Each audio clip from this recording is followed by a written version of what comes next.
it's macam air keluar untuk Puteri Gunung Redang. Dialog dia tu, rupanya jiwa abang itu. Bukannya cerita komedi ni. Untuk buat kita cinta, cakap cinta tu, macam air abang keluar. You know, Awi, kadang kita lembah lah, matilah dia, orang tak suka aku. Ataupun, oh you tak suka ke? Okay, thank you. You know, so abang lebih approach yang itu. Orang kata tak bayar tu. It's so sad, you know, so sad yang aku bayar. Then I've learned.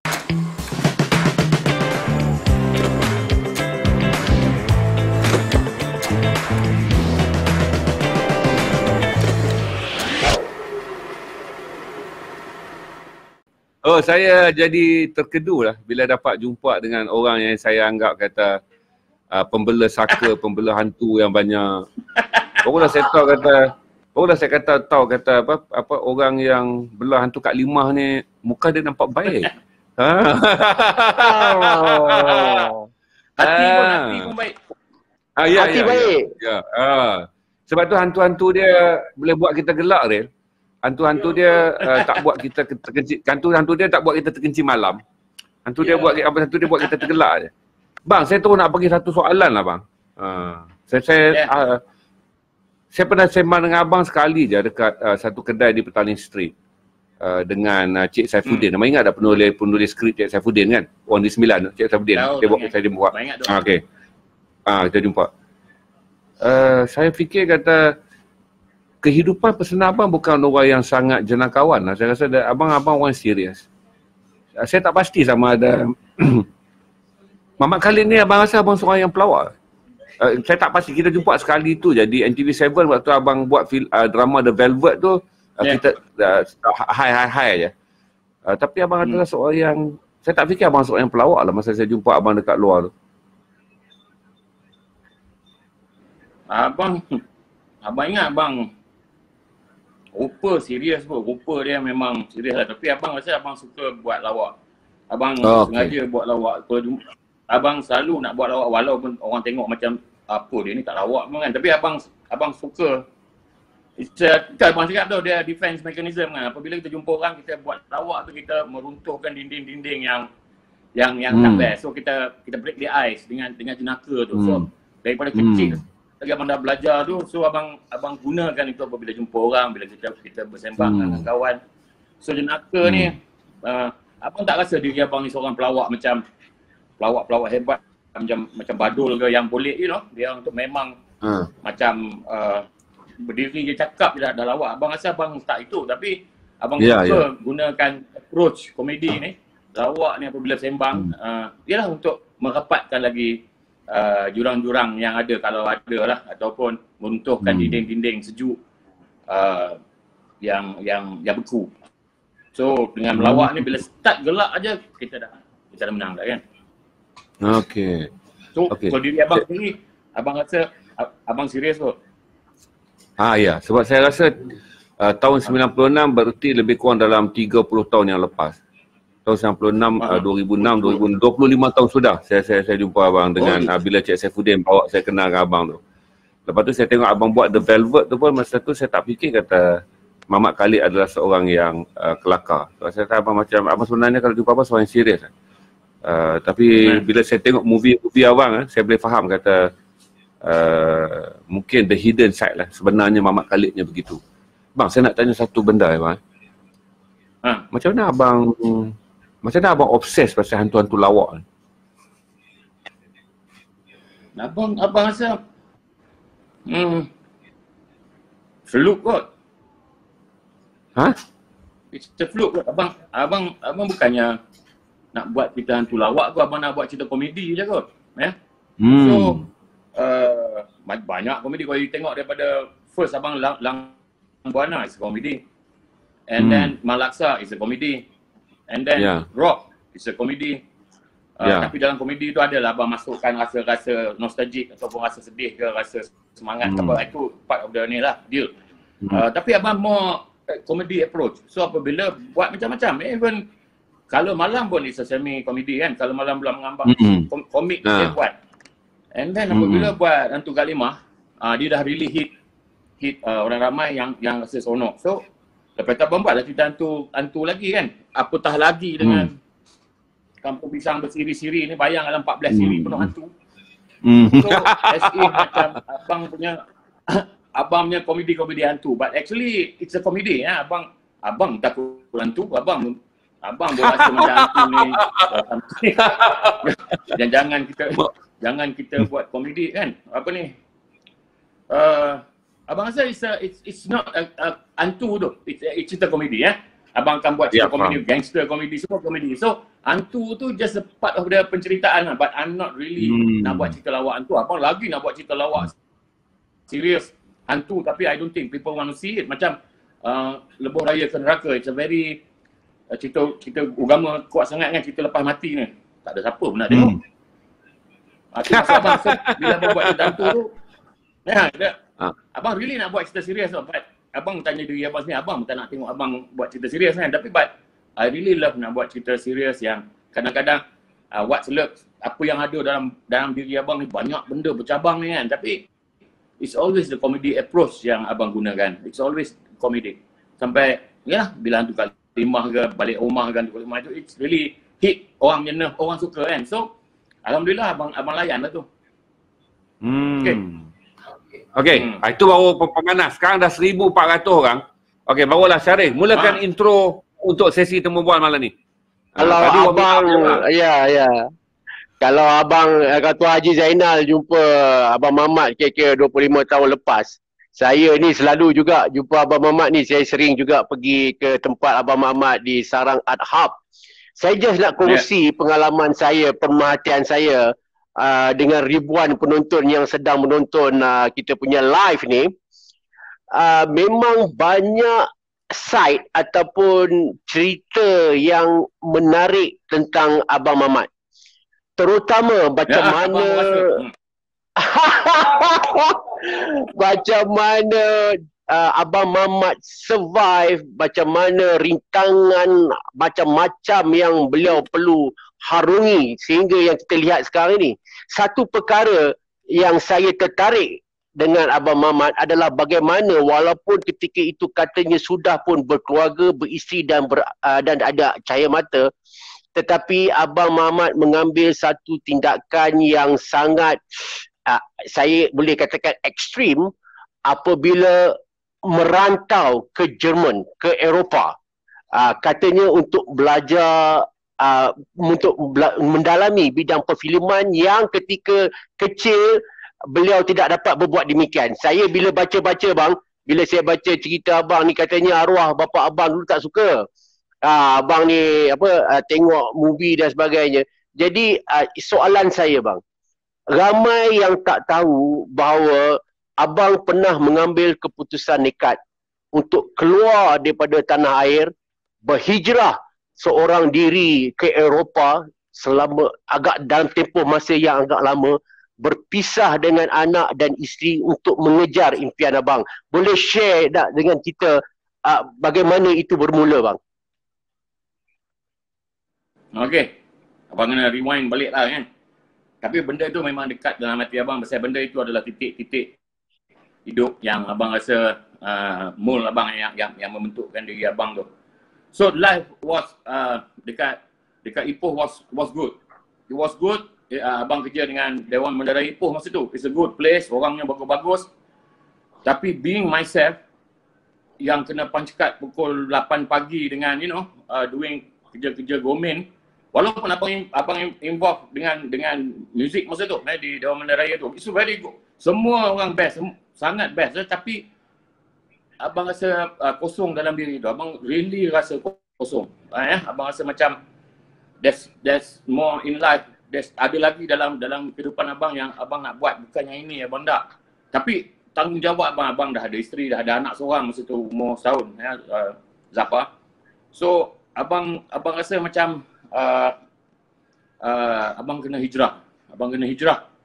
Yang pertama sekali untuk abang rasa untuk mengekalkan abang punya institusi, perkahwinan abang, kasih sayang abang dengan keluarga semua, abang kena hijrah Dia orang tak buat apa. Abang yang rasa diri abang tak sempurna. Abang rasa macam abang kena keluar. Tertekan sangat diri abang. So daripada abang bukan salahkan apa-apa, abang salahkan diri abang sendiri yang tak abang rasa macam tak mencukupi syarat sebagai seorang manusia, sebagai seorang suami, sebagai seorang kaki tangan. It's really dalam kepala abang yang abang tak tahu nak kongsi dengan siapa So kawan abang masa itu dia kerja dia orang dari Ipoh lah, dan dia kena pindah ke Perlis. So dia ada pergi ke Frankfurt masa tu. So dia balik, dia kata, oh sana bagus lah. Dia kata ada, abang rasa abang nak pergi lah ke sana. So dia kata, pergilah try. So abang ambil keputusan, setelah sembang dengan Kak Intan semua. So abang dekat pergi abang jual kereta masa tu nak untuk beli tiket kapal terbang. Masa tu naik, kalau you all pernah dengar lah, Aeroflot. Aeroflot Rusia. Dia kalau dia naik tu, tiba-tiba macam ni Alamak. Lepas itu dia Aeroflot ni kapal terbang komersial, tapi dia punya kursi tu ada nut and bolt, ada skru, pasal bila perang dia gunakan kapal terbang tu untuk perang. So bayangkan kita naik, dia punya stewardess pun, masuk di profil ni jalan, bawa tu berlambuh kita je. So abang ambil one way ticket. So bayangkan daripada Subang nak ke Frankfurt kan, dia pergi ke Moskow dulu. So abang dengan ada orang asal seorang ni, kami pakai t-shirt je lah. Wapatnya bila tiba Moskow, dia musim sejuk lah. So dua ekor ni dah mengeltar kan. Rupa sebab dia orang bagi selimut. Kami transit di Moskow dengan abang tak tahulah below zero lah dia punya temperature. And then kat situ dah abang dah terfikir dah, kata apa benda yang aku buat ni, I got a good life kat Ipoh. I mean like it's really good lah. Aku yang tak betul ni. Tapi aku kena teruskan juga mencari peti diri ni. Aku kena hijrah ni. Aku dah tak minda, aku dah tepu dah. So walaupun seksa tu cakap ini seksa nombor 1 dekat Frankfurt, nanti lagi seksa pun cakap. So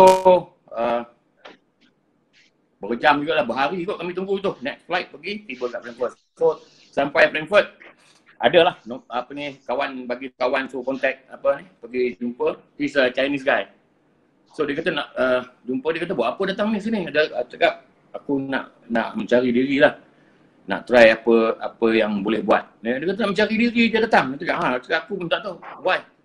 Because I'm lost. I'm really lost. So I hope my pilgrimage here will mean something. So dia kata sini hidup susah, kata dia. So you got to find a place to stay, kata dia. I cakap I don't expect nak duduk dengan you pun. So dia bagi a few nama restoran apa, you can work there juga kan. So you try cari tempat duduk sendiri lah, kata dia. So faham lah, bukan nak nyusahkan orang. Dalam pada tu Vlad ada bagi kawan dia dulu ke Jerman, orang Jerman lah. So dia ni, I contact dia kata buat apa sini? Dia pun terkejut. So dia kata dia ada budak Melayu sini, dia cakap kan. So dia boleh kenalkan dia. So kenal dengan budak Melayu, budak tapi dia semua dah tua dah masa tu. Dia orang ni datang ke Frankfurt hitchhike zaman 70-an dulu. So situlah I kenal dengan brother-brother yang menyelamatkan I, Syed Harun, Ibrahim, Ismail tu semua tu, Santa. Nama Santa ni lain, tapi sebab masa dia sampai sana tu, orang Jerman kata what's your name, dia tak tahu, dia nampak Santa Claus. Dia kata nama dia Santa. So tu melekat nama dia Santa. So dia orang ni yang jaga I. Dia orang tak tahu apalah budak ni nak buat sini kan. Tapi dalam pada itu belajar. So duduk rumah-rumah bujang, lapuk nama tempat dia orang tu. 3 bilik apartment cantik, tapi dia orang semua dah kahwin. So I duduk dengan Syed Harun situ. So I duduk je lah situ. Malam-malam pergi ikut dia orang pergi menjalan lah kan. Pergi duduk minum kopi so daripada situ I mula terbuka kan. I tengok I suka dia punya kedai buku kat Frankfurt. Dan memanglah dia every year dia ada Frankfurt Book Festival tu kan, yang paling besar dalam dunia tu. So kat situ macam-macam rumah, cakap macam yalah macam library lah, free library, free reading. Oh, mak seronok sangat. Daripada situ buka macam-macam. And then of course, and then takkan harap dia orang je. So kenalah mencari rezeki kan. So I pergi ke Malaysia punya, bukan embassy lah, dekat Frankfurt is apa lah yang pusat yang konsulat. It was like 40 years 35 lah. Masa tu I was 25 tu. Konsulat tu. So ada tourism situ kan. So dia kata ada kerja kosong. Kalau nak pergi cuci keller bawah tu. So cuci keller bawah tu penuh dengan Cuci apa bang? Keller ni macam store bawah tanah. Oh. So store bawah tanah ni kalau keller tempat orang tahu wine ke apa kan, tapi untuk tourism tu tempat simpan barang lama lah. So I kena settlekan tu. Daripada situ masuk je dia attack paru-paru. So bawa I tahu yang pneumonia ni, kalau orang kena sakit dada ni kan, it's really sejuk. Kita tak tahu apa ni, baju sejuk pun tak ada, tapi kena siap lah kerja tu. Dapat 25 mark. Masa tu belum euro lagi. 25 mark duit kita dalam so kali 2 masa tu kan. So I survive dengan itulah kot. So dalam pada tu ada I tengok selalu jalan seorang basking pun pinjam gitar budak lapuk tu, pergi kat Zail tu pergi kat Zail tu jalan kaki lah tempat orang niaga situ. So main, I pun try lah lagu Jose Feliciano ke apa ke, tak ada siapa. Tapi bila start dah tak tahu lagu, bantai lagu Melayu je lah. Baru orang bagi sekah. Baru I faham, dia bukan nak tengok kita nak nyanyi lagu orang putih ke lagu apa, dia nak tengok kita punya budaya. So dia baru tu yes. So I nyanyi lagu Melayu je, lantak je lah. Tapi playing that baru orang appreciate. Dia bukan tengok pun, dia lalu sambil lalu campak lah. Tapi but still, bila kita nyanyi kita punya budaya sendiri baru buka dan I understand banyak lah benda-benda macam tu. I belajar macam mana kat sana betapa sayangnya I kat Frankfurt duduk dan baru sedar sayang lagi kita pada tanah air. Apa ni? Baru kita tahu orang Jerman ni memang disiplin, memang bagus tapi rasanya orang Melayu, orang Malaysia lagi bagus kot. So banyak kesedaran benda-benda macam itu. So ada satu tengah jalan tu nampak dia orang production first yang I tengok dia orang buat semi dokumentari campur berlakon sikit. So I nak sangat ikut. So kita ikutlah gulung kabel ke apa kan. Wow, okay. Dan pada itu first time I ikut production tapi orang Jerman lah. And then later I tu kan bagus sangat pun dokumentari dia. Tapi belajar tu kan. Apa ni, and then tak siap pun. But itu first kali I ikut production baru I tahu kamera macam ni. From there banyaklah cerita dia kan. Tapi yang paling pentingnya betapa betul kata orang hujan emas di negeri orang, hujan batu negeri sendiri. I turn to first of all lah, rindu kan anak isteri kan. Tapi dalam pada itu rindu kat tanah air tu, rindu kat bumi Melayu tu, menebal menebal sangat. Kita rasa macam bila dah keluar tu baru tahu tempat kita, negara kita ni bagus sangat. Kita nampak pincang itu tak betul ni tak betul. Sangat minor kalau kita di luar sana. Apabila diri kita rasa macam kita ni pendatang, dia orang direct terus Auslander dia panggil. Kalau kamu orang luar ni Auslander. Pernah sejuk ni kat luar. Saya baru sampai. Yang sejuk, yang panas ada heater ni dekat petrol station. So masuk je.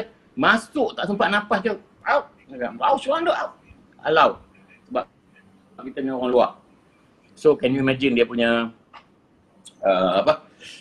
baru kita rasa macam kita ni pendatang nampak orang. So bila orang datang sini sekarang ni pula kita rasa kita sambut dia orang kan. Kita tak ada, walaupun dia tak kira lah dari negara mana ke, kerja apa ke, tapi kita macam abang faham sangat apabila you pendatang, you datang ke negara orang, macam mana orang treat kita, mana yang bagus, so kita sangat sayang. So abang merasa dengan orang Bangladesh ni kita kena buat kita sayang kat dia orang. Orang datang berniaga ke apa ke, orang luar datang ke negara kita, itu abang belajar. Kita tunjuk kita punya terima dia orang. Kita janganlah terlampau negatif tengok orang. Itu yang abang belajar dari abang kat sana. And of course, banyaklah muzik. So it was 1990, the fall of Berlin Wall. Tembok besar Berlin tu runtuh. Wind of Change. So it was Yalah, Wind of Change. Yang masa jatuhnya tembok Berlin tu. Lagu Wind of Change tu saya kata. Okay. Tapi masa itu dia lebih berat ni. The Wall. Si Roger Waters buat The Wall punya konsert situ. Ya. Pink Floyd dah pecah. Okay. Pink Floyd dah pecah. So Roger Waters buat The Wall punya konsert di Berlin. Okay. Masa tembok tu pecah, I was there. Pergi, dia orang lah punya celebration kan. Tembok tu dia orang ada dengan tangan, dengan besi, apa ada nak pecahkan tu. Pecah apa pecah, yang belah apa ni? Jerman Timur. East Berlin ni, berpeluk-peluk, dua wall tu. East Berlin nampak. Vietnamese tu. Auslander juga. Kejar pukul. So kami belah. Baik kita belah. Yang kita pun kena pukul. So belah East Berlin ni dia terlampau xenophobic lagi lah. Dia masih lagi tak boleh terima orang luar ni. Dia komunis. Tak campur dengan orang. So kerja ni kalau tengok ni Pak Hitam, dia tengok Cina, dia tengok kami dah belah dah dulu. Semua kerja ni pukul. So orang West Berlin terpaksa tahan. Orang kata sekarang dah lain dah, dunia dah lain dah. So mengenai kebebasan. Bagaimana kebebasan yang memang belajar East Berlin, West Berlin. West dia dah bebas. So tembok tu, belah West ni kita tengok dia punya graffiti tu berwarna-warni. Dia sangat cantik. So sebelah dia ni bila tengok belah East ni adalah sikit fact dia tulis. Nak tulis fuck tapi ejaan tak betul. Fact. Sikit aja. Dia lukis saja dia lari. dia lari. Sebab apa? Sebab tak bebas. Tak boleh lukis kat dinding tu. Dekat belah East ni. So dinding tu kita nampak ya, sini penuh dengan freedom, dengan cahaya, bunga-bunga warna-warni. Sini it's dark grey. It's really grey. Greyish yang hidup, yang tak bebas. So daripada situ dah boleh nampak dah perbezaan. Itu yang abang tengok kat sana tu. Enjoy the freedom yang kita dapat ya. Apa yang kita ada. Kalau kita kena tertekan macam orang itu macam mana. So bila ditanya balik kenapa abang pergi sana, lebih pada penghijrahan diri abang, mengenal diri abang, dengan banyak abang kutip peristiwa di depan abang yang abang kata mencungkil ilmu di kaki lima tu. So abang banyak dapat ilmu abang dengan campur dengan orang sana, dengan tengok budaya sana, dengan perbezaan antara sana dengan sini. So itulah yang dapat membentukkan abang banyak, alhamdulillah ya. So cuma nanti akan pergi ke bahagian agama pula tu lain pula. Itu Frankfurt tak dapat agama. Okey nak Wah, tu. Dengar tak dengar? Sorry. Abang All in akan berapa lama dia mah? Sekejap. Putus. Boleh. Apa dia? Okey, all in berapa lama abang berada di Frankfurt di Jerman? Berhijrah tu berapa lama abang di sana? Abang dua kali pergi. First kali 8 bulan abang ingat. Lepas itu abang pergi another 9 months gitu. Abang kena balik pasal ada anak bini kan, tak boleh nak. So all dekat 2 tahun lah sana. Oh, okey.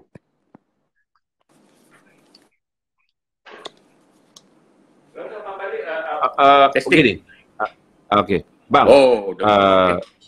daripada jadi muzik, betul macam mana abang boleh teringat kata Muhammad Khalid sepatutnya buat filem? Abang dah memang abang kan melilau macam orang tak tentu hala, rempang, merayau macam hippies. Tiba-tiba macam mana datang satu hari aku nak buat filem? Tapi yang filem, skrip semua memang dah ada dalam kepala abang dah. Memang abang form 6 sama dah buat start buat my serious script. Maknanya benda tu dah sentiasa ada. Because abang kata dia patah balik pada budak-budak dah memang nak jadi nak involve dalam filem. And then bila abang kata abang libu tu sebab yalah you kerja dengan kerjaan tapi jiwa yang sebenarnya you nak buat something dengan industri, dengan filem. you nak buat skrip, you nak involve dengan filem, you nak buat drama TV kalau boleh, so itu yang sangat tak tenteram tu, so apabila dikenali diri balik, baru abang tahu bila abang di sana tu abang lebih confident. Abang belajar confident diri, abang tahu apa nak buat, dia lebih straight, lebih terbuka. Dia cluster tu tutup dia dah plop dia buka tu. Pop dia buka. So abang rasa macam balik tu refresh dia. Oh, aku nak buat ini, aku tahu aku nak buat ini. Ada dia benda-benda tu datang So lah balik tu bawa abang berusaha mencari siapa yang dalam line ni, siapa yang boleh buat ni, siapa yang boleh tolong ni, siapa yang boleh bagi ni. So lah bila balik tu dengan kawan abang Rais, nama dia tim, dia memang ada berduit sikit lah. So kami nak buat satu portfolio lah untuk abang, buat reel. So abang dia arwah Saifuddin ni, bapa pada Ikram Dinsley. Ikram Dinsley punya yalah, Ikram. Okey, Ikram. Ikram Dinsley punya bapa Saifuddin. Dinsley tu Din dengan mak dia lah, Saifuddin. So dia orang kata okey, kita buat the try. Kalau berlaku boleh juga kat TV3 kan. So kami buat TikTok nama dia 9 episod, setengah jam kita lawak abang buat macam style Monty Python tu lah. Masa tu kuat sangat Monty Python. So kami dapat buat tu. Masa tu yang tolong adalah Abby Yus. Abby Yus ada tolong. So dah dapat tu, tunjuk TV3. TV3 kata bagus tapi tak cukup lagi. I understand because baru kenal kamera, baru kenal Tapi maknanya I terus buat bukannya kerja pergi jadi bawa van dulu tu, tak ada. Kita ni I memang terus nak direct dia. So dah dapat putih tu hantar TV3 tak cukup lagi. So yang bawa ke TV3 adalah Nizaman, Rauf. So Rauf kata tak apa. Dia kata try because ada potensi tu. So dia bagi I first direct. So dia skrip oleh Mahathir, nama Ku Yasin tajuk dia. So daripada situ itulah pertama kali I direct. So maknanya I masuk dalam industri ni terus direct. So can you imagine? Bukan tahu apa pun. Technical. I can imagine bang. Ya. Technical lagi tak tahu, tapi berlakon macam tahu. Depan Rauf tu duduk pun macam ni lah.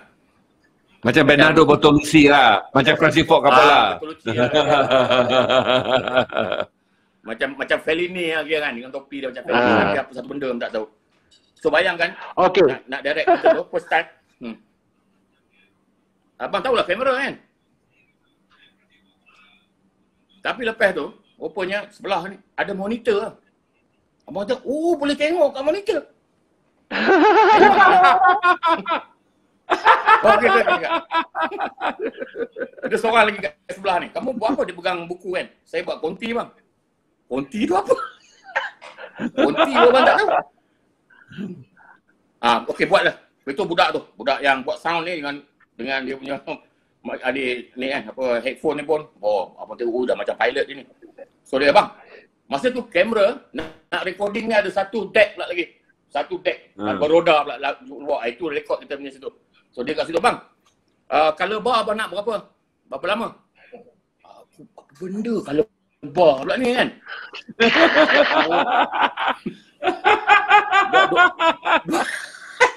20 minit boleh. 20 minit bang. Kita punya tape pun 30 minit bang. Kita apa benda color bar ni? Sebelum tu dia ada color bar tu, tunjuk color merah biru tu. Orang buat tu dalam 2 minit ke apa? 2 minit lah, cakap apa yang tanya kan? Tanya bang. So, tapi confident Mamat. Confident tu. Confident tu. Baik kameraman, baik pelakon dia. Masa tu Harun Salim Bacik. Wow, dah bintang lah. Harun Salim Bacik tau. Dia bintang. Arwah tu dia masa pun dalam production. superstar. Dia sangat besar and sangat bagus. Dia tahu abang baru, tapi dia respect apa yang abang nak buat. Dia faham apa yang abang nak buat. So dia yang dia really rela diarahkan. Dia anggap dia faham betul apa abang nak buat. Dengan shot-shot yang abang bagi, dia sangat faham. So masuk Samsul awal dia. So it was good. First experience buat drama and benda tu siap, alhamdulillah they like it. And the rest is history ya. Baik, tuan-tuan dan puan yang sedang mengikuti kita ketika ini. Okey, ada lebih kurang 2,000 lebih sedang online sekarang ini. Kita bersama dengan Abang Mamat Khalid dalam tempoh lebih kurang setengah jam yang lalu kita didedahkan rupanya Abang Mamat bermula dengan tak tahu apa-apa sebenarnya. Dia bukanlah mendapat pendidikan formal dalam bidang filem dan sebagainya, tetapi hanya berhijrah ke Jerman, balik ke Malaysia dengan tak tahu apa-apa, terus mengarah dengan confidentnya. Confidentnya. Dengan confidentnya. Itu yang dikatakan sejarah Abang Mamat Khalid ni. Okey, selepas Namaku Yasin, orang kata drama pertama abang yang dibuat tanpa tak menghentam saja ni dengan penuh kondifannya. Selepas Namaku Yasin dikatakan bakat abang mula mendapat perhatian stesen TV. Boleh ceritakan bang selanjutnya? Okey, alright. Selanjutnya dan menjadi pengajaran pada kita semua, pada abang lah. Especially abang. Kita kena cepat adapt. So maknanya fast learner tu. Walaupun kita tak tahu apa, lepas itu bila dah tahu tu, kita making full use of it, adapt, and kita pergi one step lagi banyak, lagi tinggi kita usahakan. Sampailah masa tu abang buat Arba'in Bujang Kembali, itu dah confident lah. Tu baik. Kembali kita 3 orang nipu isteri tu. Lepas itu punya best ni abang buat satu lagi, Amir dan Lokman pergi ke laut. So itu TV3 reject. Dia kata orang gila je nak tengok kita ni. So abang buat filem dalam tahun 2008 itu Amir dan Lokman. So berpuluh tahun lepas itu baru boleh buat pasal masa itu terlampau advance kot. Lepas itu abang nak buat advance lagi. Bahtera Merdeka, cerita mengenai reformasi antara bapa dia ni bekas askar Melayu tua, anak dia ahli reformasi. Dia bang kata kita kenal lah, ni kena cerita politik ni. First drama kena ban dengan LPF. That was 1997. So tak pernah lagi drama kena ban, abang punya filem kena ban. Bahtera Merdeka. So cerita dia mengenai government dengan anti-government. Keadilan dengan government masa itu. So abang cakap, kalau kita nak cerita, so LPF bantah surat tu. Saudara adalah seorang reformis, saudara adalah seorang pembangkang, suara saudara adalah suara bagi pihak ni macam-macam tu lagi. So abang baca tu, kejut abang. So abang balas balik. Berkajang-kajang abang bagi surat, abang kata, so dia kena ada dua kali. Kalau anak dia ni, keadilan ke apa, dia kena cakap apa yang budak ni cakap. So bapak dia kena balas. So barulah hidup karya tu, barulah kita cerita mengenai politik ke apa, ada dua suara. Tak bolehlah buat cerita bapak dia asyik pro government, cerita ni tak ada. So LPF setuju, maka diluluskan 100% tak ada potongan. Walaupun masa itu watak ketua komunis, and dia ada flashback komunis semua, watak komunis yang dimainkan oleh Samin Sahab mencarut. Sampai sekarang pun tak lepas. So lepas, tapi kita beat dalam sendiri. Kalau you tengok dalam beat. TV3 tayang, dia self-censored. Habis semua yang part reformasi, part itu dia potong. Yang ditunjuk bapak dia cakap pro. Abang tengok menangis. Abang tengok kat rumah abang, kat Ipoh Jaya masa tu. Menangis abang kata, petang baru abang rasa karya kita, orang senip je semacam itu. So cerita tu jadi bingung lah. Tak kawan lah. And yet, dia menang dalam anugerah screen 1997 dengan 98, best drama. The irony. Pasal judges tengok yang tak potong. Abang rasa cerita tu paling berani abang buat So terlampau berani sampai ditutup keberanian itu, dan orang pun tak tahu kewujudan drama tu. I hope TV3 boleh tayang lah kot Bahtera Merdeka tu balik. So cerita dia epic, sangat epic. Cerita pasal dua ni, anak muda yang sangat ganggu dengan bapak dia bekas askar Melayu tahun dulu. So bercanggah pendapat, but it's a family punya cerita. Ada flashback perang dengan komunis. So it's nakkan thrilling ada, nakkan sedih, nakkan seronok ada. It's an epic drama, tapi itulah dia hilang tenggelam makan di zaman. Dia sebab dia bukan cerita hantu. Bang. Abang, saya tanya abang. Semua filem yang abang dah buat lah, apa yang paling dekat di hati abang yang abang rasa macam ni abang? Saya semua filem abang yang saya akan rasa terharu adalah Man Laksa. Itu antara filem abang yang saya rasa terharu bila tengok. Saya rasa macam ini adalah eksplorasi diri Mamat Khalid. Tapi abang sendiri abang rasa kan, filem apa yang abang kata kalau kamu nak kenal Mamat Khalid, ini filem dia. Saya tahulah semua filem adalah filem Mamat Khalid, tapi mana the best untuk abang? Itu banyak kali dah orang tanya ke abang, so abang dah prepare dah jawapannya. Betul. Dia macam tanya anak mana yang favourite. So kita tak boleh bagi tahu. Tapi semua orang tahu itu anak Mamat Khalid. Maknanya itu my children. Tapi nak tanya kat abang, mana satu my favourite anak mana? Macam anak. Macam itu juga karya. So abang tak boleh nak katakan yang ni my favourite, tapi susah abang nak kata aku suka yang abang suka. Mungkin orang tak dah tengok dengan tak tahu pun, macam rumah pusaka di simpang jalan. Itu abang ni favourite tu. Abang suka sangat. Tapi saya suka. Orang tak tahu perwujudannya. Itu tak apalah.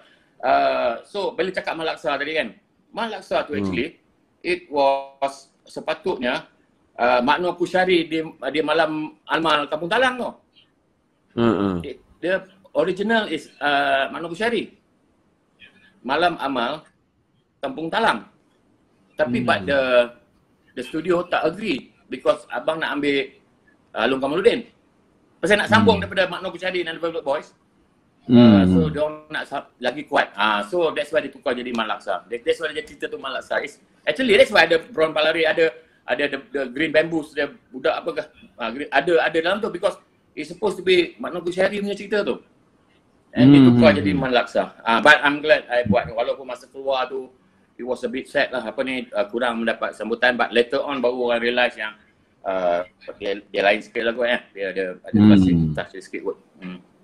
Alhamdulillah. Okey, Abang Mamat. Next. Baik. Okey. Abang Mamat. Tadi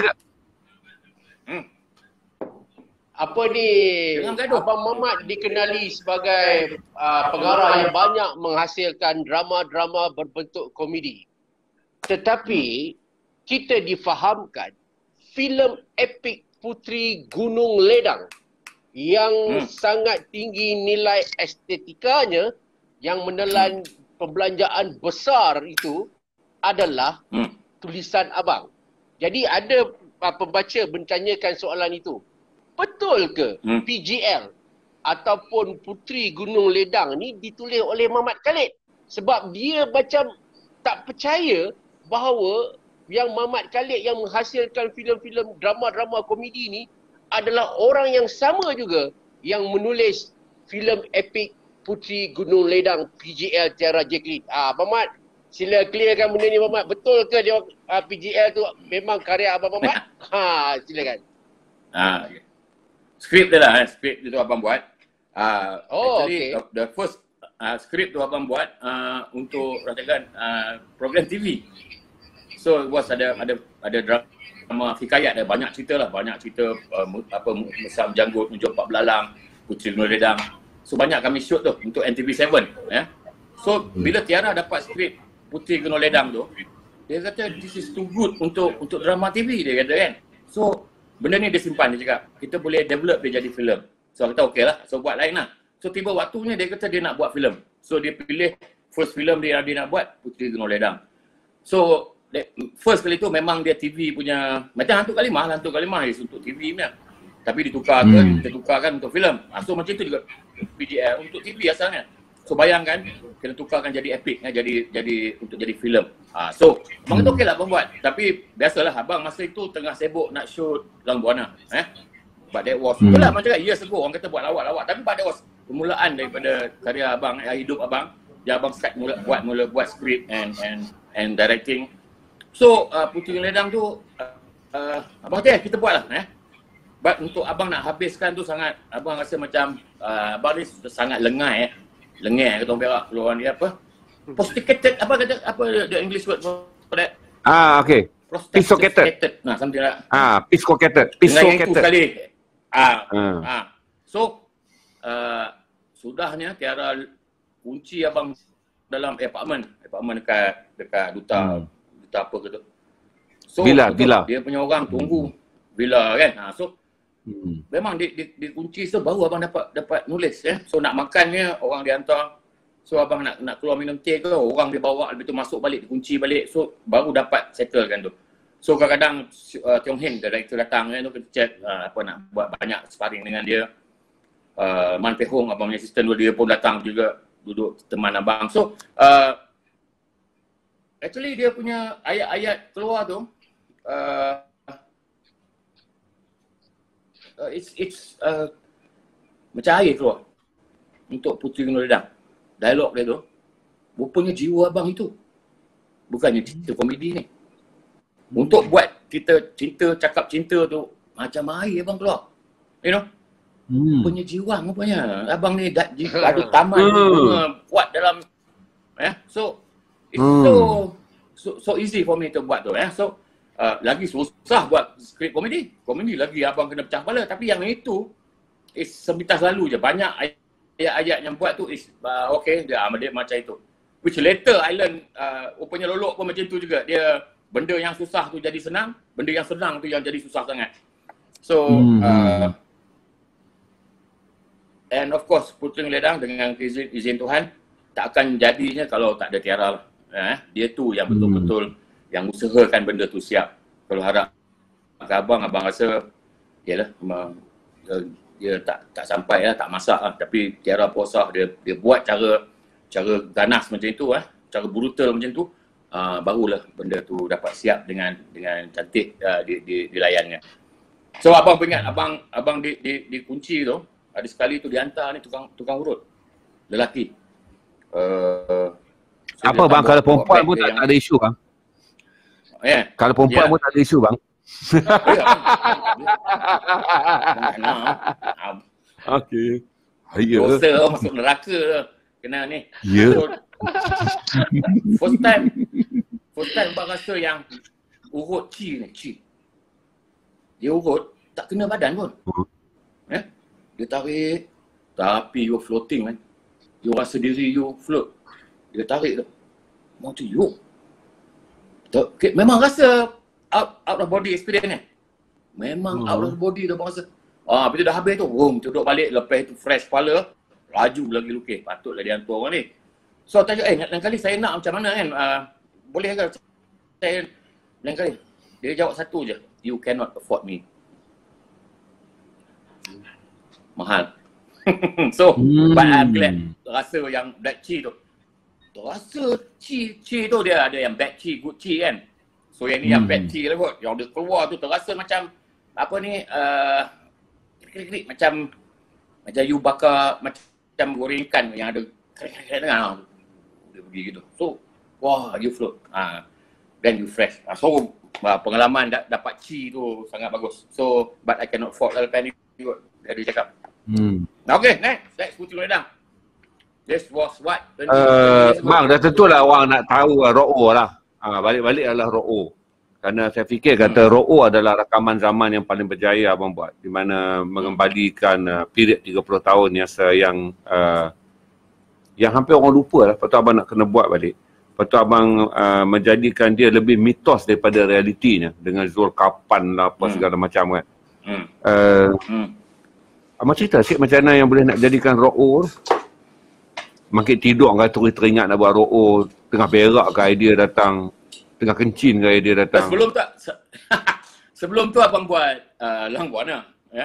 Lang Buana bajet tinggi dengan lain macam sikit Lang Buana tu. Dia, Grand Billion tengok pun macam it's not really senario punya filem kot. Dia tak ada senario. Bukan filem senario lah, Islam Buana gitu. So dia orang a bit susah hati lah tengok dah. Tapi and it was expensive. Lang Buana bajet dia tinggi sangat. So lepas tu abang buat Malaksa and then dia orang call balik. Dia orang kata dia orang ada satu skrip rock kapak tajuk dia. So abang tak baca pun. Abang cakap kalau ada rock, abang ada skrip rock. Abang cakap ini cerita rock. yang cerita rock satu tu lah. So, dia orang kata okey. Dia orang kata, okay, saya tengok. But dia orang nak pelakon lain. Pelakon, abang, idea cerita rock tu, it's not really idea. Macam diri kita melalui zaman itu, it's not, abang tak panggil idea pun. It's buat kita punya kenangan kot. So, apabila disebut dia kata filem rock, dan abang ingat kenangan-kenangan zaman itu diskripkan. Apa yang pernah berlaku pada diri abang. Jangan ambil luar lah. Ambil yang berlaku pada kita, yang kita senang tak bohong. So, apa yang berlaku, abang skripkan. So, siaplah skrip rock tu. But dia orang nak pelakon lain. So, dia orang tengok Hasnur Rahmat, Sophie Jikan, K. Rahman ni, masa tu baru lagi. So, dia orang tak nak. Dia orang kata, tukar. Macam mana boleh cakap? Ini budak teater, ini budak baiknya cakap.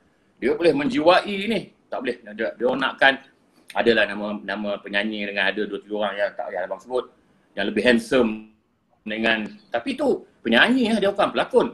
Abang kata ni cerita ni pelakon yang perlu melakonkannya.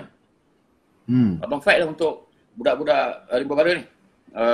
So dia orang agree, sudah ni dia orang agree, tapi technical dia orang yang akan pilih siapa yang ikut technical.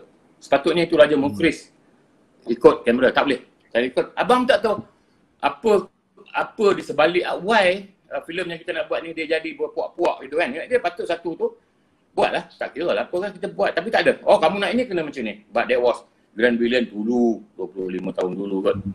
So, abang kata okey lah. So ambil technical dia orang, dapat kekalkan pelakon-pelakon tu, which is satu kemenangan dah bagi abang. Ambil dia orang ni berlakon. So, kita shoot cerita rock tu. Tapi cerita rock tu, actually it's only 10 to 12 years after rock now. It's not really macam sekarang. Rock tu dah 10 tahun.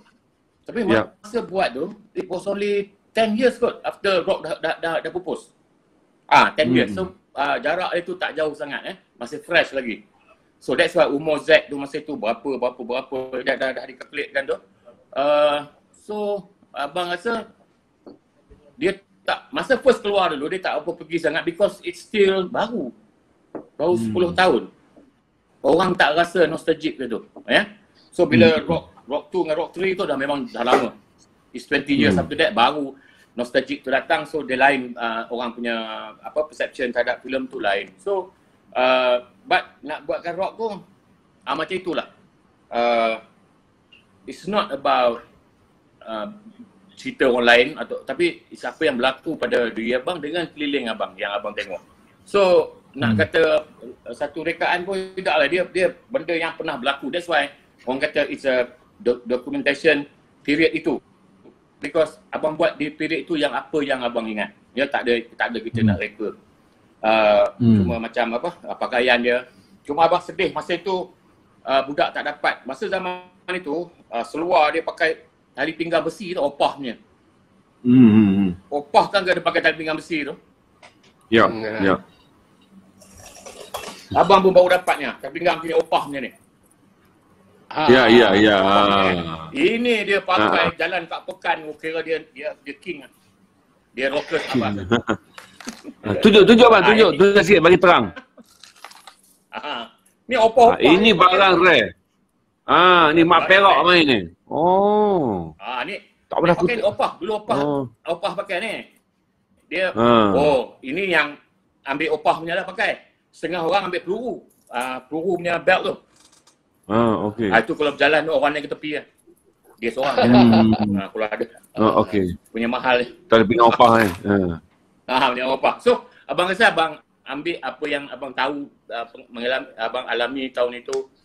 Cuma actually cerita dia, Z gitar tu, once dia dah nak berjaya, tapi dia kena panggilan untuk kerja dengan baru dia boleh kahwin. So, macam diri abang, habis zaman rock tu, lepas 80s tu, jauh hujung, band abang tu drop out, supposed to menang Perak punya ni lah. So patut pergi, tapi abang pull out sebab abang kena pilih. Biasa abang cakap masa tu abang selalu, abang kena pilih between nak kahwin ke dengan kerja ke ataupun nak ikut rock ni. So I choose the former. Abang kata abang nak settle down, abang nak serius. So that's why kumpulan Mei ke SYJ ganti bulan Mei aku tak silap bang. So diorang merge, diorang pergi Battle of the Band. Bulan Mei pun rasanya ada from beberapa kumpulan kumpul kot. So diorang pergi dan jadilah Mei, which is very good. So bayangkan abang, so macam Zack tu. Bila dia orang dah nak buat album, dah nak ini, bapak dia suruh pilih between you kena balik kerja and all that. Dan that's why abang lepas itu abang kerja dewan dari Ipoh tu, abang kahwin kerja dewan dari Ipoh sampai beranak. So as if abang menceritakan watak Zul tu watak abang sendiri, kecuali Zul tu main gitar, abang tak main gitar. So itulah abang cakap, daripada cerita orang lain. Abang tak main gitar, abang singer ke bang? Abang singer ke? Penyanyi ke?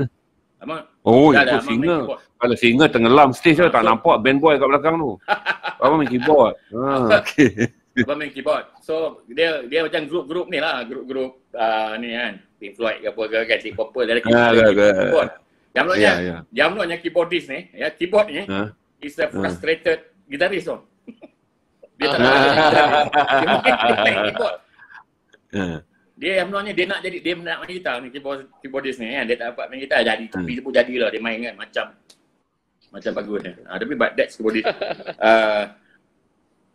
So macam itulah. So abang olahkan pengalaman diri dengan skrip tu. Jadi macam mana, dan use a bit of imagination.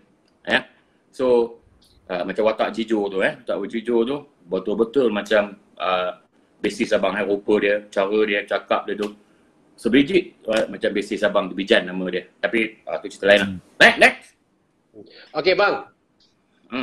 Dalam pada kita duk memperkatakan filem-filem abang yang box office, drama-drama abang yang mendapat perhatian ramai, tetapi abang juga pernah menempuh saat-saat kegagalan apabila ada juga filem-filem abang yang mencatatkan kutipan yang sangat orang kata pesikit.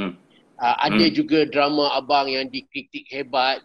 Ada sampai saya ada baca dulu pernah orang kata Abang Mamat ni dah kering idea buat filem merapu, drama merapu dan sebagainya. At one time, kita nampak filem abang seolah-olah susah dah nak pergi jauh sehinggalah kemunculan Hantu Kak Limah yang betul-betul hits. Dalam tempoh itu bang, yelah bukan semua projek abang menjadi. Adakah abang pernah rasa kecewa ataupun adakah abang pernah rasa okey, cukuplah aku, mungkin ini aku dah tak relevan lagi dalam industri apa semua. Maksud saya, apa yang abang fikirkan di saat abang berhadapan dengan kegagalan itu? Bagaimana abang bangkit semula? Okey. Mungkin apa yang abang buat tu tak kena dengan naluri orang ke ya. Tak kena lah, memang tak kena betul lah. So sorry lah, tak kena. Tapi sebagai orang yang berkarya, dia kena terus karya. Ya, dia kena move on, kena buat. Dia tak boleh kata dah tibalah waktu aku ni. Kalau kita ingat macam tu, daripada first karya kita pun takkan kita dapat ada kan, tak dapat kita siapkan ya. Pahat ni berbunyi daripada abang bukannya sebelum rumah siap dia nak buat kerja, pahat dah bunyi lah. So bila rumah siap pahat bunyi, so berbunyilah dia. Tapi rumah kita macam itulah. So kita tak dapat nak menahan daripada pahat-pahat ni berbunyi. Memang hak dia nak cakap ke apa ke, itu dia apalah, habis sebab dia nak cakap. So pada diri kita ni, diri abang ni sendiri, so apabila ada macam abang first abang rasa filem ni, filem estate abang suka filem tu. Itu sangat Melayu India ni, keagraban dia. So abang ingat akrab lah. Tapi orang start pada tu orang dah kata ya apa ni cerita ni tak nak lah. Yang Melayu kata ni cerita India. Orang India kata we only watch Mumbai film. Dan bawa abang kata mak apa benda yang aku dah buat ni. So abang tahu tak boleh buat yang itu. So apabila keluar karya abang, tengok orang terima atau orang tidak, pada abang itu still under satu kepuasan. Terima lah. Kalau tak terima, mula-mula abang mencari why. Abang guna yang abang kata tu adapt tu. Hidup kena perlu adapt. Tak nampak dan adapt. So apabila kita tahu dah orang tak suka, mesti ada sebab. So abang adapt sebab tu. Oh okey, faham. So abang tak kata abang membuat karya itu apa yang abang nak buat. Abang akan buat apa yang abang nak buat. Tapi after that, apabila ada feedback atau something wrong, apa yang abang nak buat tu akan mengikut apa yang orang pernah katakan. Abang adapt dengan perkataan itu. Dengan perasaan itu, abang tukar. Tapi abang buat juga yang abang nak buat. Faham? So, ada peringkat yang yang ni best. Kita itulah hidup, itulah berkarya. You know, if you daripada start sampai habis you elok je, I think celakalah hidup you. You know, setiap kali you nak buat tu you tertekan, apa nak buat ni, it's like you know, it's like ada satu director Jepun tu, dia buat 2 filem je, yang The Funeral dengan cerita pasal makan tu. Nanti you tengok ni tu Haji, apa Omito nak sebut nama. So 2 filem buat yang ketiga dia bunuh diri. Sebab filem dia mendapat kritikan yang bagus So setiap satu dia buat tu best. Yang kedua buat best. Yang ketiga dia bunuh diri. Sebab dia tak sanggup lagi, takut dan dia tak elok. So kita benda tu pernah berlaku. So kita dah nampak, kita tahu So abang nak jadi Kurosawa umur 80 tengah buat dia punya skrip lagi masa dia meninggal. So relevan tak relevan kita buat. You know, so tapi kalau kita rasa macam dah cukup dah kot itu, abang rasa kita dah ngaku kalah sebelum kita kalah dah. Abang yang kalah patahkan semata, bukan kritik bukan orang kita sendiri. Apabila kita rasa macam kita tak boleh, kita kalah. So whatever yang datang pada keliling kita, itu adalah ion-ion positif ke negatif dia yang kita sendiri kena face it. Macam mana kita hadap dia? You know, are we kadang kita lembah lah, matilah dia, orang tak suka aku. Ataupun, you tak suka ke? Okay, thank you. You know, so abang lebih approach yang itu. Tak suka, minta maaf lah. Nanti abang buat test. Approach. Because ada hard. So kalau cakap itu, kita pengsan, kita tak boleh, kita tak kena move on. Dia pun move on lah. Habis. Selalu ulang lagi kita move on lah. So dengan move on dan adapt ni dalam karya sangat perlu. Tambah karya yang macam abang ni yang sentiasa nanti insyaAllah dengan orang sentiasa menunggu. Bagus. Orang nak buat write up, orang nak tengok, orang nak suka. Lagi susah kan. Kita macam abang jangan terlampaukan yang bukan. Yang paling penting apa yang dunia yang kita nak karya, kita buat. That's why saya dalam abang the first sampai lah yang the latest one, kecuali dia punya siri lah dia lain film abang. Dia genre dia walau zombie pun first abang buat dalam Rantau ni. Rantau South East dia macam zombie. Setiap kali abang keluar satu idea saya tak tahu apa kotak fikiran abang yang ada, tapi kenapa paling yang pelik sekali adalah aneh. Perkataan ni saya boleh bagi tahu lah, idea abang aneh. Memang abang nak komedi je, semua orang boleh buat komedi. Tapi kenapa latarnya mesti aneh, namanya mesti pelik. Lepas tu twist plot dia pula memang kalau nak fikir memang saya tak pernah nampak lah abang copy. Ada originality. Tengok ni tahu dah, ni twist plot Mamat Khalid. Dengan nama Makna Kusyairi pun dah tahu dah. Ini memang Mamat Khalid. Macam mana semua tu boleh berlaku hingga abang ada signature sendiri Ini Mamat Khalid. Apa yang pengaruh abang? Kampung, cara membesar? Itulah abang rasa dari segi berkarya sebab tak ada karya kena jujur keluar dengan tak ada kengkangan lah. You just buat. Itu dia punya kunci. Sebab abang tak fikir apa orang ni kata, what is this, macam mana orang ni. Tak ada. Buat apa yang nak buat. That's why dia, mungkin sebab itu yang dia akan jadi lebih aneh, lebih bercabang pergi dia. So apabila kita ada self-censored, bila kita berkarya, aku nak karya aku ni, bila kita ada niat tu, mungkin dia tak dapat. Ataupun abang pun tak tahulah, because kalau orang tanya kat abang apa formula, abang mana ada formula kita. Tapi apa yang abang biasa buat tu abang tahulah. So on buat, abang buat yang tak ada censored, tak ada. And then okay. Ini trik abang So tak ramai tu, jangan bagi tahu orang. Okey, jangan beritahu. Jangan beritahu orang, Rel. Jangan beritahu orang. Jangan beritahu. Yang 2,000 orang ni pun diam. Kita mute. Diam. Tapi apa nak lupa? Tidak apa nak cakap tadi. Masya Allah. Allahumma salli ala Sayyidina Muhammad. Aku azan jap. Allahu Akbar, Allahu Akbar. Okey dah? Dah rapi dah? Allahu Akbar. Okey. Dah, saya tanya kat abang. Macam mana benda aneh tu ada dalam fikiran abang? Pelik-pelik abang kata.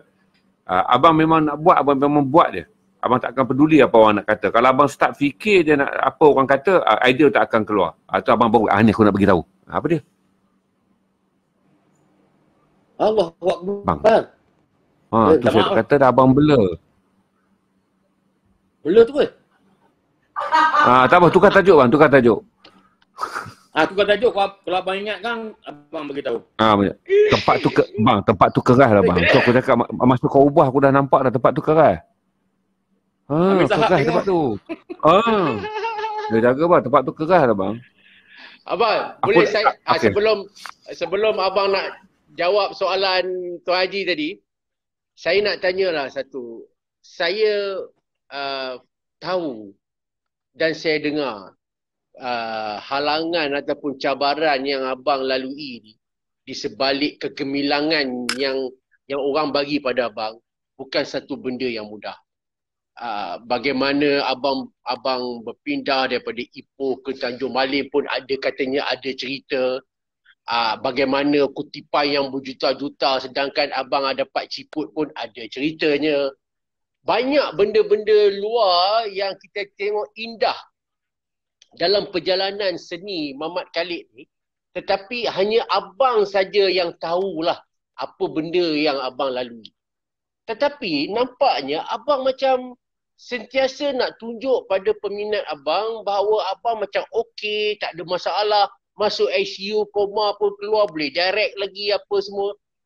Seolah-olah abang tak nak peminat abang ataupun orang di luar sana tahu kesengsaraan ataupun keperitan yang abang lalui. Sedangkan kita tahu bahawa bukan mudah untuk menjadi Mamat Khalid. Ada ketika filem tak laku, ada ketika drama di-reject, ada ketika ada konflik dispute dengan penerbit, ada kalanya dengan tersangkut dalam masalah pergeseran politik pun ada. Tetapi abang jarang meluahkannya. Baik, untuk malam ni bang, kami nak tahu di sebalik Mamat Khalid yang selama ini kita tahu. Itu soalan dia. Jadi bang, benda yang ramai orang tak tahu. Soalan dia, ramai abang cuba nak tunjuk bahawa abang macam tak ada masalah pun. Dah masuk hospital, dah koma pun keluar steady, direct. Kan? Tapi abang melalui pelbagai episod yang kesusahan yang abang seolah-olah pendam. Bolehkah abang share dengan kami supaya peminat abang lebih faham siapa itu Mamat Khalid sebenarnya? Bukan hanya cerita-cerita indah. Atau bagaimana bang? Okey. Okey. Dah aku dah azan lagi. Mungkin dia. Okey.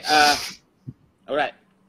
Yang ingat tak cerita yang abang cakap Bahtera Merdeka yang kena ban tu? Dalam cerita tu dia ada flashback. Cerita mengenai perjuangan Askar Melayu menentang komunis semua tu. So menentang sebelum tu British pun desak orang Melayu tu. So Melayu tertekan between komunis dengan penjajah British. Memang tertekan ya. So yang komunis banyak bunuh Melayu, yang orang putih kata banyak kengkangan yang diorang bagi. So kalau tak tolong orang putih kena, so teruklah hidup orang Melayu masa tu teruk, banyak orang tak tahu so abang dia buat research lah dengan interview dengan orang yang survive masa tu. So then abang calculate kan memang diorang susah lawan komunis dengan orang putih dulu. Orang kata kita merdeka ni tanpa pertumpahan darah, mana ada, ramai mati. Tapi bukannya tumpah darah kita nak dapat berbiti, kita bertumpah darah dulu baru buka kita nak merdeka. So pada situ dalam dialog, dalam skrip tu abang ada buat, Pak Ngah ni cakap dekat anak-anak buah dia akan tembak dah. So dia kata ingat, kita buat ini semua, susah payah kita untuk biar kita, anak cucu kita biar selesa tidur di hamparan batu. Jangan dikisahkan cerita struggle kita ini. Untuk anak cucu kita bahagia. Okay. So macam itu juga hidup abang dengan karya abang ni. So segala cerita pahit maung itu biar abang dengan keluarga abang ke, dengan Kak Intan ke, kami telan.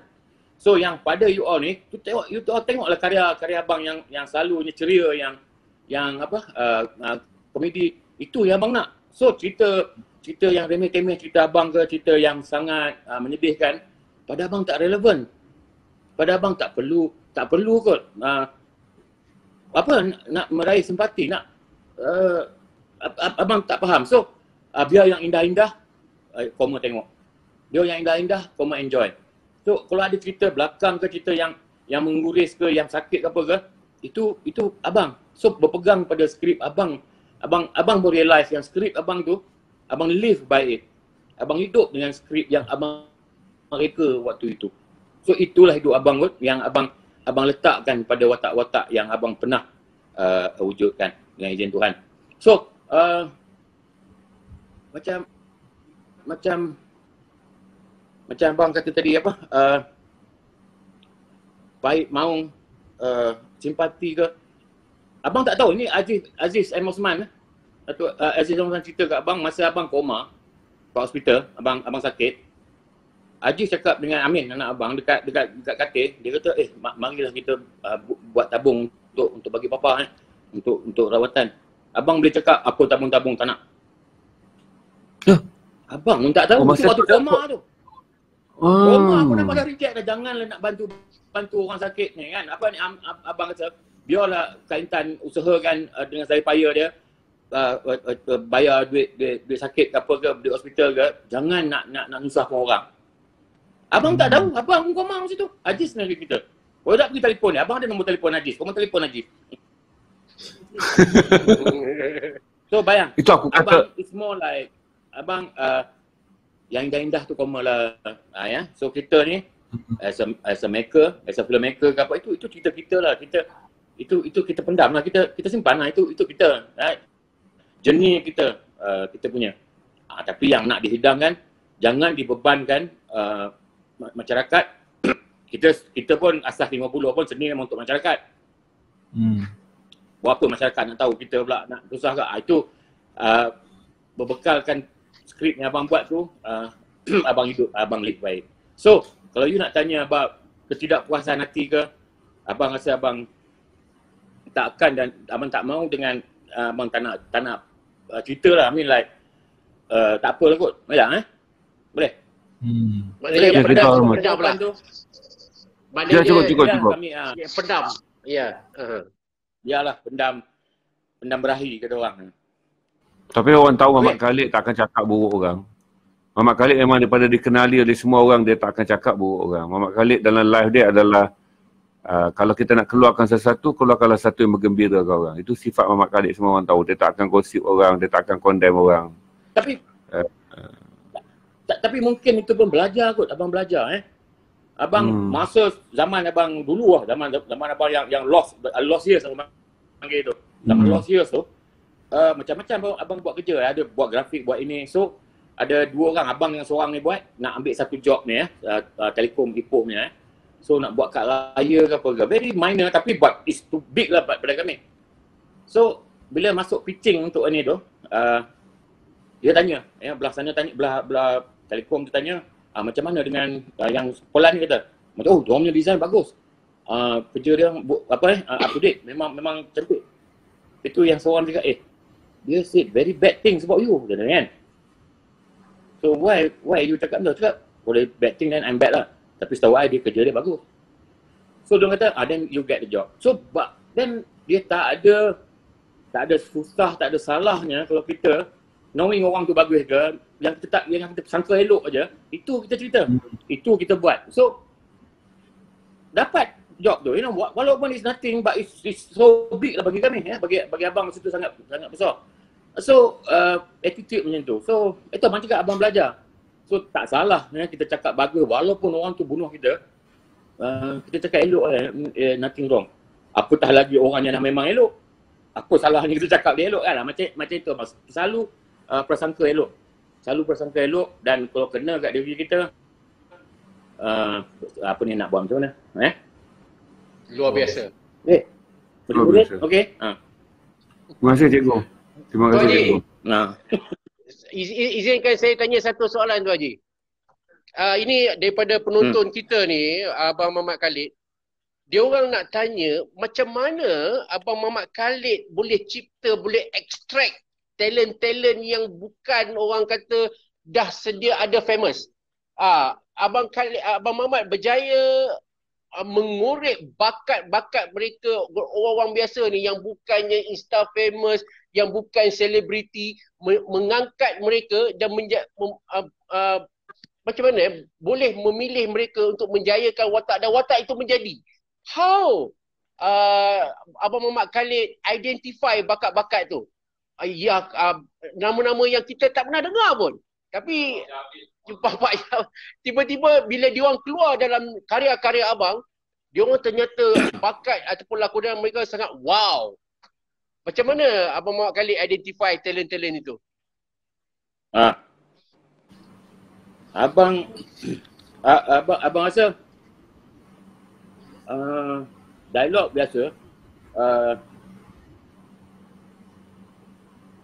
peluang tu kot. Peluang apabila diberi pada mereka yang berbakat, dia akan menyelah sendiri. So, apa yang abang bagi adalah peluang kot. Bukannya abang naikkan dia orang. Peluang to put them in the limelight, to put them there. Peluang itu yang orang buat sendiri tu, dia orang punya cara dia orang sendiri, lakonan dia orang, cuma dialog abang bagi lah, tapi dia orang yang it's dia work no. So abang lebih katakan abang bagikan peluang. Peluang ambil daripada nobody ke apa ke, kita letak situ. Instead of kita ambil orang yang dah memang famous letak situ. So peluang tu digunakan untuk simpulan. So InsyaAllah, Alhamdulillah, it work. So, abang bagi peluang aja. It's not that abang yang molkan, kamu kena buat. Abang rasa tak. Abang tak sampai tahap itu kot. Abang adalah, tapi taklah abang boleh claim itu abang buat apa. No. Abang rasa it's the peluang yang abang bagi and they fully utilize it and it works.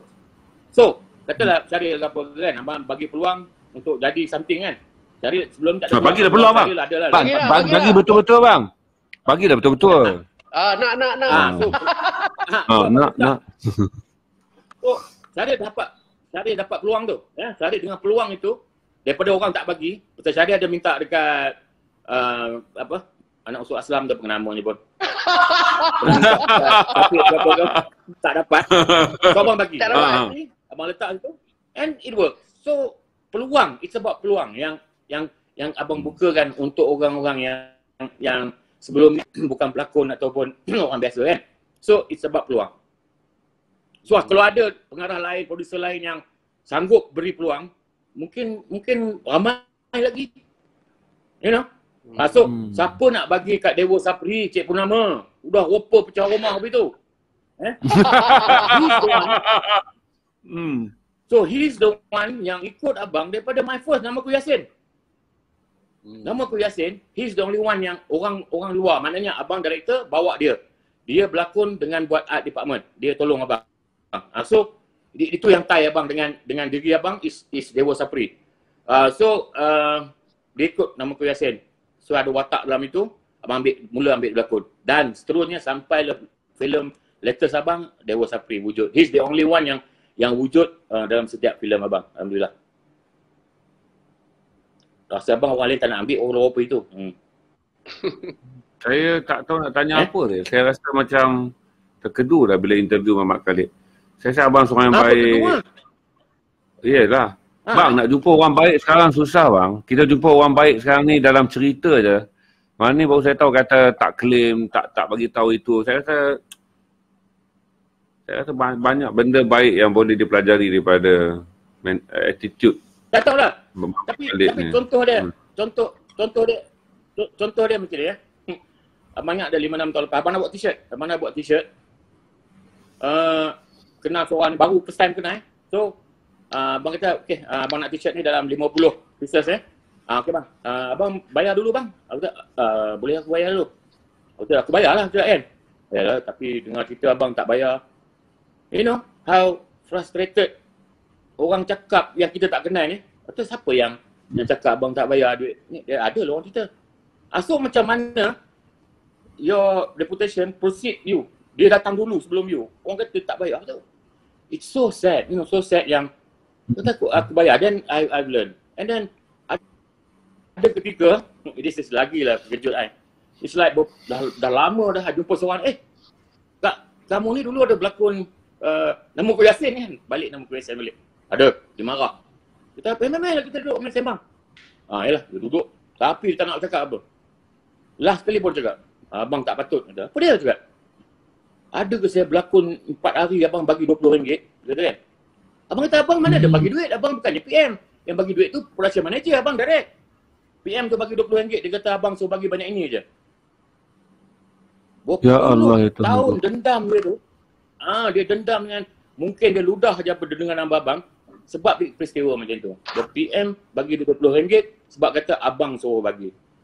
So, it was really terkejut tau. Rasa macam macam ini keadaannya. So, telan je lah. Kita telan. Minta maaf kat dia. Explain kat dia. Abang tak tahu. Really tak tahu. Abang minta maaf lah apa. Aku nak bayar. Abang boleh bayar. Dia kata bukan sebab bayar. Dia sebab marah kata dia. Bertahun dia pegang tu. Bertahun aku tanggung dosa kering dia tu sebab marah kat aku tu. You know? Orang lain punya cerita. So, kita belajar lah. You macam mana you buat pun, dia cerita akan sampai cerita buruk ke cerita apa pasal you tu, ada je liku-liku yang akan orang keluar cerita. You know, it's dalam Hantu Kalimah Balik Rumah, I ada buat cerita sangat betul ni. Ni maknanya ni sensitif. Tempat tu kerah bang. Tempat tu kerah, aku nampak belakang tu. 500 ml. Macam pula tu. So, ada pernah sekali, abang nak cerita mana tadi abang tengah cerita kata bagaimana perbuatan-perbuatan orang yang nanyakan nama abang yang terjejas. Jadi pada orang yang bayar RM20 tu, jadi benda tu bagi pengajaran pada abang. Okay. Nak sambung lah. Nak sambung tu lah, dapat nampak air tu langsung lupa. Okay, next. Dah ada part 2 ni. Tak sambung lah ke mana-mana sempat bang. Abang cerita je apa yang menarik abang rasa tak payah kami tanya tapi abang rasa abang nak share. Tak ada, formal lah. Kita tanya. Tanya lah abang. Korek. Ini peluang untuk korek. Abang tak tahu apa yang boleh dikorek. Korek ni apa abang? Sekejap abang lupa. Tanya. Aku dah azan buat abang lupa. Jangan kacau. Aku korek je. Jangan kata kacau. 2 kali dah kantoi soalan tak boleh jawab. Kacau air. Itulah. Sampai aku azan pun tak boleh nak ingat balik lah. Cara tu dia kuncikan je. Itulah cara. Macam ni pun abang elok kena kunci. Bagi air pun tak boleh. Bagi air je langsung lupa. Saya tanya dengan abang satu je. Okey. Pelakon mana yang abang rasa... Dari mula jadi satu je. Mana boleh satu je. Abang cerita lah 5. Abang cerita 5. Yalah, saya cakap pelakon semua. Ini peluang yang abang pun jarang abang nak cerita ni. So abang cerita, abang korek. Apa ni, as long as benda tu membawa kebahagiaan, membawa ni, okey, kita cerita. You know, kalau nak cerita cerita gosip, are we gay ke apa kan, itu abang tak tahu sangat lah. Saya rasa lagi tu macam mana sentiasa abang boleh sustain bersangka baik lah. Susah orang hidup dalam dunia seni bang. Kita hidup dalam... Mungkin sebab kita nakkan kita bersangka baik dengan orang. Sebab kita nakkan orang pun bersangka baik dengan kita. Newton law tu sangat berjaya kan, sangat berguna, sangat betul. So macam mana you do untuk others will do unto you. So abang ingat yang itu kot, terpegang pada yang itu lah. Tapi sorry lah abang cakap pasal itu. Yang sebenarnya abang rasa dalam sunnah pun dah ada kan. Dalam sunnah pun dah ada semua tu. So cuma reference kita pergi ke kamus ataupun ke example sate ke apa ke, betul kita pegang. Tapi bang, semua orang tahu kata saya okey je, tapi saya tahu kata abang banyak melalui keadaan dianiaya. Situ saya tanya macam mana abang boleh maintain tak damage, abang tak koyak. Maksudnya dianiaya, ditipu orang pedaya abang menjadi mangsa politik macam-macam lah. Tapi saya nak tanya abang macam mana abang maintain istiqamah. Bersangka baik, apa berlaku pun jangan koyak. Apa berlaku kan kekalkan bahawa kita ni hidup dan mati kita biarlah dengan diri kita yang baik. Abang ringkaskan sebab kalau abang tak mau cerita the fact yang benda tu, abang bagi kami falsafahnya. Macam mana Muhammad Khalid sustain di tengah-tengah semua benda orang buat kat abang macam-macam ni. Okey, lah. Tuhan tu yang paling tinggi atas yang kita sebut ni pun dah memang dia lah. Dia he's the only one yang dia ada sentiasa. Dia yang paling atas. Tapi yang kita di bawah ni, abang rasa yang making ni, yang maintain my sanity, abang ingat family kot. So when the family surround dengan family kita, itu abang lah. Setengah orang dengan kawan-kawan tapi dengan family ni will maintain your sanity tau. So because dengan family it's your thing, you boleh buat anything. It's your family. So dengan diorang punya backup, dengan diorang punya sokongan, you boleh panjat Everest man. You can do anything. So come what may, dengan kekuatan family ni, benda itu yang abang rasa kuat. Dengan of course jati diri tu, you kena kenal diri you kot. You kena kenal diri you. You tahu point-point kekuatan you tahu point-point kelemahan you. Dengan backup dengan family ni, insyaAllah you okay. You tahu, you punya point kekuatan you tahu. Kelemahan you pun you tahu. So you cover kat situ lah. So kalau you cepat merajuk ke apa ke. So, ada ke dalam dunia ni merajuk tu perlu. So, dalam karya. Bukan karya aja, pada family pun nak merajuk pada family. Sampai bila you nak merajuk. So, itulah contoh-contohnya. You kena tahu kelemahan diri you, kekuatan diri you. Dan come what may, insyaAllah benda tu senang je kita nak counter. So that's what my favorite words is masalah itu sangat lucu. So any masalah itu sangat lucu. Kita tu, masalah itu sangat lucu. Okay. Kita lucu kan. Kalau you masalah itu masalah yang menjadi problem. Problem lah. So apabila kita kata okay lah ini lucu, ini kejap ini something lucu. Then you can counter it cepat. And then masalah man, you bangun tidur pun either you fonok ataupun masalah sampai dah you bangun tidur tu je. About choices ni you bangun tidur tu. You dah kata nak mandi kau ni, even you pakaian you pun it's a choice yang you kena make. That's why Einstein baju seluar semua sama aja, senang, tak payah nak fikir. So when we cakap about choices, about kita kena tanggungjawab kita tu. Okay, berat. Macam-macam kita sebagai manusia bangun pagi dah kena ada. Tapi itulah nikmat yang Tuhan bagi. So balas dia kata, mak Tuhan bagi aku nikmat untuk memilih. Kalau kamu jadi mayat, milih pun tak ada dah. So kalau kamu jadi, if you are nobody, you tak ada peluang untuk choose. You got no secret to conceal, kata Bob Dylan. So once you faham nikmat Tuhan tu bagi, come what may pun, it's all okay. So nak dapat tu semua, abang rasa it's perjalanan pengalaman hidup kot untuk mematangkan kita. Abang tak expect anak abang yang kecil pun berfikiran macam abang, can conjure up words, can do anything yang kononnya untuk mencenteramkan diri. But my experience, my relationship dengan manusia, kasih sayang yang ada, tu benda itu yang boleh mold kita tu. Kan? Abang Muhammad, kita ambil satu soalan. Penonton tanya, ada tak rahsia tentang hantu Kak Limah, filem yang paling besar dalam pencapaian abang, yang dianggap pencapaian abang dalam industri filem ini, tentang filem hantu Kak Limah? Ada tak rahsia yang abang nak share dengan penonton tentang kejayaan filem hantu Kak Limah yang menaikkan nama abang gila-gila hingga sekarang?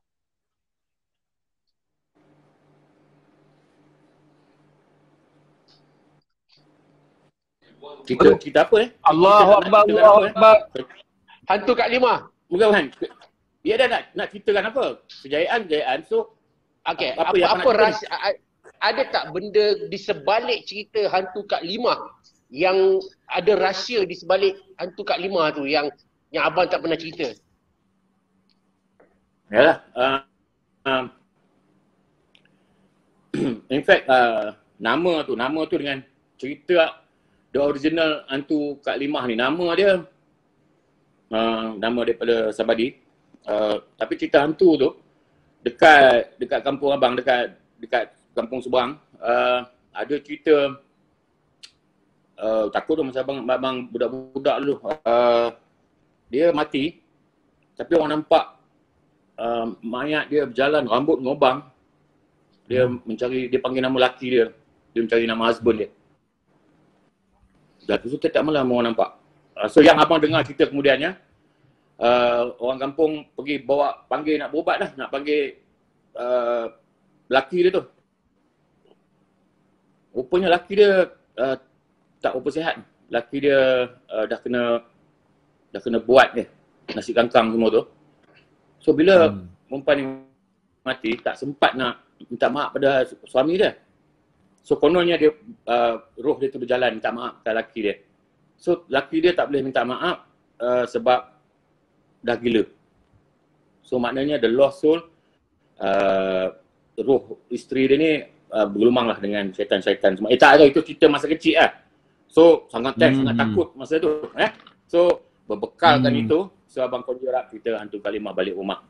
Of course, playing safe, hantu Kak Limah balik rumah, kita tak buat dia hantu. Rupanya dia tak bersihat. Yang mati orang lain, hantu lain yang ada, yang tak ada kena dengan cerita, itu pula ada hantu. Itu yang twist. Yang tuan nak cakap di situ kan. Twist dia tu. Mak, filem apa yang tu dia. Aku azan dah tadi tu. Macam mana karya? Macam mana? Okey, bercerita tu. Okey. Trik ya. Trik abang punya skrip dengan cerita abang. Ya. Abang dapat, abang kena fikir permulaan dengan ending. Tapi jalan dia langsung abang tak tahu. So, proses skrip tu, cerita tu, proses tu, abang sama dengan penonton atau pembaca yang tak tahu ke mana perginya. That's why you find, maknanya masa abang buat skrip tu sama dengan menonton tak tahu ke mana ni. The surprise element dah ini is sama dengan abang menulis tu. Because benda tak plan. So abang let it flow. So katalah watak Pak Jabik ke misalnya. So abang biar watak dia hidup. Abang pun tak tahu Pak Jabik ni apa. So let it flow. Apa mulut dia nak cakap. Kadang tu Pak Jabik yang cakap, abang tak cakap macam tu. Sampai tahap macam tu karya dia. Karya tu.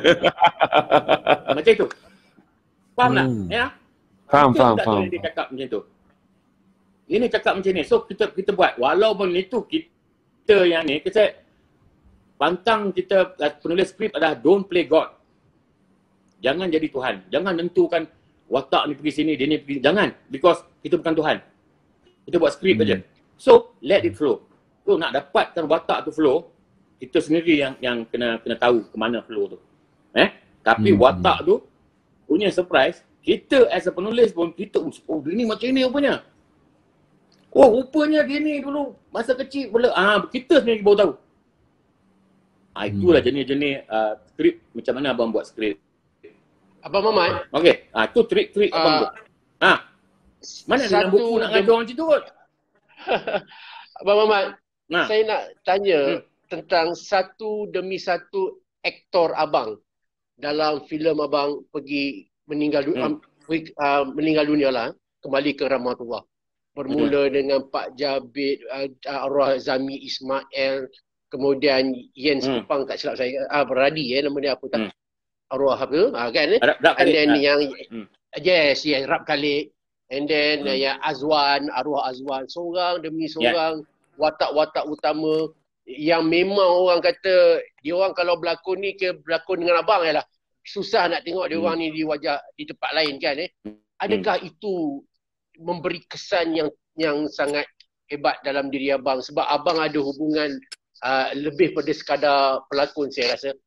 Lebih dapat hubungan kekeluargaan seorang demi seorang dah tak silap saya dah 4 orang lah abang, betul ke? Banyak lagi banyak. Ramai tak apa. So Kalau tengok dari segi karya ataupun abang cool aja kan. Abang tak ada buat abang cool aja. Sebab mungkin I was 10 years old bapa abang meninggal. So kematian bagi abang adalah abang face kematian masa abang budak lagi. So macam mana budak nak handle kematian? So abang handle seorang. Abang a good mother. Mak abang sentiasa ada. Tapi itu dengan mak tu buat macam mana dengan waktu abang tu. So abang dah menempuh dengan hidup dengan kematian daripada abang budak lagi. So apabila ada berita kematian abang pun sebab abang dah train diri abang kita terima kematian tu sebagai satu mana nak terima kehidupan kenalah terima kematian. So abang play cool. Apabila meninggalnya pelakon-pelakon tu abang remain cool. So abang rasa knowing them it's better adalah bagus diorang meninggal sebab diorang sakit. Kat sana dah tentu dah insyaAllah diorang tu tak ada rasa sakit di dunia. So macam itulah juga. Apabila mak abang meninggal pun abang rasa alhamdulillah lah pasal dia hidup pun umur 80 fragile, sakit, ada sakit sikit. So kalau dia meninggal, sana dah mak dah tentu di syurga. So that's why cool. Kita abang nangis sekali, lepas tu abang rasa macam alhamdulillah it's good dia kat sana, better than dia ada di dunia yang sakit. So macam tu abang terima kematian. So kematian let's say yang abang banyak terasa macam Wan Kasmi tu Azwan tu dia Wan Kasmi So masa abang first masuk hospital, he was there, abang jaga dia pekat ke dinding lah. Wan tengok abang, dia nangis. Kenapa Wan? Wan tak nak abang meninggal, dia kata. Wan takut ke abang meninggal, dia kata. Dia tak apa insyaAllah, pokoknya dia pergi dulu. Itu kalau nak cerita pasal kematian, so pengalaman abang dengan pelaku-pelaku abang, kawan-kawan abang yang meninggal, so sangat sayur. Tapi abang lagi cherish kehidupan diorang, lakonan diorang, abang cherish abang yang itu. So macam mana karya abang tak nak terjejas, bukan tak nak terjejas, maknanya move on. Diorang tak ada, kita move on buat juga.